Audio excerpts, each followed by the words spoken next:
ஒரு காலத்தில் ஒரு முதியவர் வாழ்ந்து வந்தார். அவருக்கு இறைவனின் மீது மிகுந்த நம்பிக்கை இருந்தது. அவர் தினமும் காலையில் குளித்துவிட்டு இறைவனைப் பற்றி பாடி அவரை வணங்கி வந்தார்.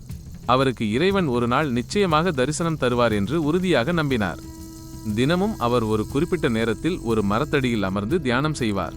அன்று அதிகாலை அவர் தியானம் செய்து கொண்டிருந்தபோது திடீரென்று ஒரு பெரும் காற்று வீசத் தொடங்கியது. மரங்கள் ஆட்டம் கண்டன. இடியும் மின்னலும் தோன்றின. சிறிது நேரத்தில் அந்த மரத்தின் மேல் ஒரு மின்னல் தாக்கி மரம் தீப்பற்றி கொண்டது. அந்த முதியவர் திகைத்து போனார். இறைவா, ஏன் இப்படி? நான் உன்னை தினமும் வணங்குகிறேன். எனக்கு ஏன் இந்த தண்டனை என்று மனதிற்குள் புலம்பினார். அப்போது அந்த மரத்தின் கிளையிலிருந்து ஒரு தீக்குச்சி கீழே விழுந்தது. அந்த முதியவர் அதை எடுத்து பார்த்தார். அது ஒரு சாதாரண தீக்குச்சி அல்ல. அதன் மீது ஒரு சிறிய எழுத்து பொறிக்கப்பட்டிருந்தது. அந்த எழுத்து அன்பு.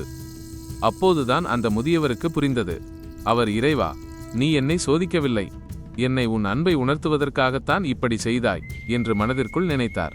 அன்று முதல் அந்த முதியவர் இறைவனை வெறும் வணக்கத்தோடு நிறுத்திக் கொள்ளாமல் தனது அன்பின் மூலம் இறைவனை உணர்ந்து கொண்டார்.